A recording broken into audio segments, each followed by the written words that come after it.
एक दिन देखो मैं एक पार्क में बैठी हुई थी, एक लेडीज़ थी, उनसे मेरी हमेशा बात होती थी, वो मेरी बहुत अच्छी मित्र बन गई। एक दिन वो अपने जीवन के बारे में बताने लगी कि मेरी अभी एक बेटी है जो 6 क्लास में पढ़ती है और मेरा बेटा तो 3 क्लास में पढ़ता था।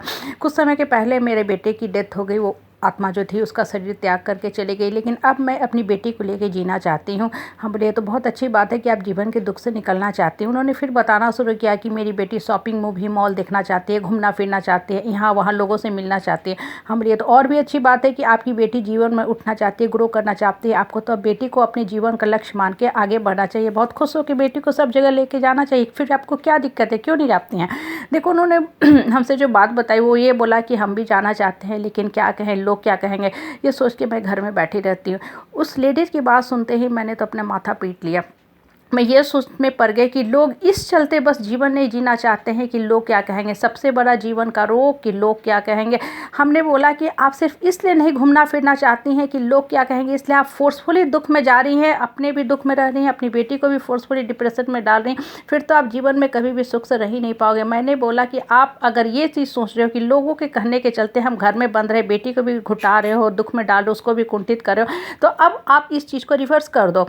आप सोचो कि आपका आज बेटा है वो जिंदा है और आपकी बेटी ऊपर चलेगी, और बेटा ने बोला कि हम मम्मी शॉपिंग मूवी मॉल घूमेंगे, यहाँ वहाँ जाएंगे, हिल स्टेशन जाएंगे, और आप सपोज करो अपने बेटे को लेके कहीं घूमने चले गए, हिल स्टेशन चले गए, तब भी लोग कहेंगे। देखो उस समय लोग क्या कहेंगे, ये बात की आप कल्पना भी नहीं कर सकते हो। लोग ये कहना आपके बारे में शुरू करेंगे, कैसी माँ है, बेटी के जाने का इसको जरा भी दुख नहीं था, बेटी इसके लिए सिर्फ और सिर्फ बोझा थी, बर्डन थी, इसलिए आज बेटी चली गई तो खुशी मना रही है, शॉपिंग मूवी मॉल घूम रही है और बेटों को लेके हिल स्टेशन चली गई। उस लेडीज ने बोला कि क्या वास्तव में? हम बोले बिल्कुल। जब तक आप लोगों की बातों पे चलते रहोगे आपका जीवन हमेशा दुख से ही भरा रहेगा, और यही लोग जो आज आपको ये सारे तर्क दे रहे हैं, कुछ समय के बाद यही लोग बोलना शुरू करेंगे कि हाय हाय कैसी माँ है, बेटा चला गया, कम से कम बेटी तो थी, बेटी को अच्छा से पढ़ाती लिखाती, बेटी के साथ खुश मन से रहती, ग्रो करती। देखो जीवन की जो सबसे बड़ी समस्या है वो है हमारे जीवन का जो दुख दर्द कष्ट कलेश संताप है, वो हमें कभी भी उतना परेशान नहीं करता। वो बेसिकली हमारे जीवन को उठाने के लिए आता है, हमारे अंदर आत्मा के अंदर जो हिडन पोटेंशियल है, पावर है, इनर रिसोर्स जो भरे हुए उसको निकालने के लिए, उभारने के लिए आता है। लेकिन हम करते क्या है कि जीवन की जो परिस्थिति है, परेशानी है, उसको साइड कर देते हैं, हमारा फोकस उधर से हट जाता है कि इस परेशानी को हम कैसे ओवरकम करें, और फोकस जाके एक जगह सेंट्रलाइज हो जाता है कि लोग क्या कहेंगे। और लोगों की बातों में हम इतने ज़्यादा उलझते जाते हैं, पढ़ते जाते हैं कि वास्तव में हमारी शक्ति छीन होने लगती है। अभी तो एक किसी सज्जन ने मुझे बहुत अच्छा ईमेल करके बोल रहे हैं कि आप जग को बहुत अच्छी अच्छी बातें बताते हो, ज्ञान की बातें बताते हो, लेकिन पहले आप अपने इलाज कराओ, आपका गला ठीक नहीं है, आप जो बोलते हो बहुत ही उटपटांग बोलते हो, आपकी आवाज़ बिल्कुल अच्छी नहीं है। अब देखो, अब उस सज्जन की बातों पर मैं विश्वास करके बोलना छोड़ दूँ तब तो मेरा ही अंदर का जो शक्ति है, पावर है, डिप्लीट हो जाएगा। मैं कुछ समय सोच में पड़ गई, उसके बाद बहुत ही अच्छा से प्यार से मैंने एक पॉजिटिव ईमेल किया कि देखिए भाई साहब, आपने जो भी ईमेल किया उसके लिए मैं आपको सही हृदय से पहले धन्यवाद देना चाहती हूँ, लेकिन आपने अपने थोड़े से अपने मन की जो दशा है उसके बारे में बता दिया कि आप बिल्कुल ही एक निगेटिव प्रवृत्ति के आदमी हैं, जो सिर्फ और सिर्फ लोगों को क्रिटिसिज्म करना, कंट्रोल करना, लोगों की जो ड्रॉबैक है, जो उनकी क्वालिटी में कुछ प्रॉब्लम है उसकी तरफ फोकस करते हो, और आपकी ये हॉबी भी बन चुकी है और हैबिट भी बन चुकी है, इसलिए आप इस तरह का ईमेल कर रहे हो।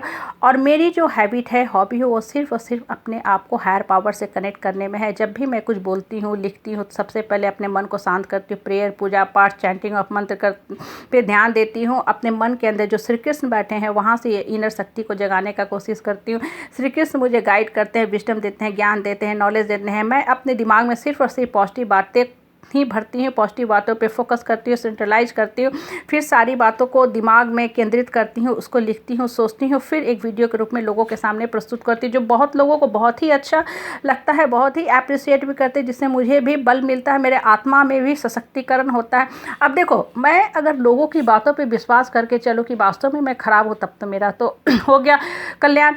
देखो होता क्या है कि हम जब भी कोई भी बातें सोचते हैं ना, पहले मेरा मन प्यूरीफाई होता है, आत्मा शुद्ध होता है, आत्मा प्यूरीफाई होता है। जितनी बार आप अच्छी अच्छी बातें बोलोगे ना, एक समय के बाद देखोगे कि आपकी आत्मा इतनी सशक्त हो गई है कि सिर्फ और सिर्फ आपको पॉजिटिव बोलने, पॉजिटिव सुनने, पॉजिटिव देखने की आदत पड़ गई है। खराब बात, खराब जो नेगेटिव है, low talk, loose talk, cross talk है, उसकी तरफ अब आपका ध्यान जा ही नहीं रहा। इसलिए हमेशा अपने अंतर्मन की तरफ फोकस करो, अपने माइंड को हायर पावर की ले की तरफ जाओ।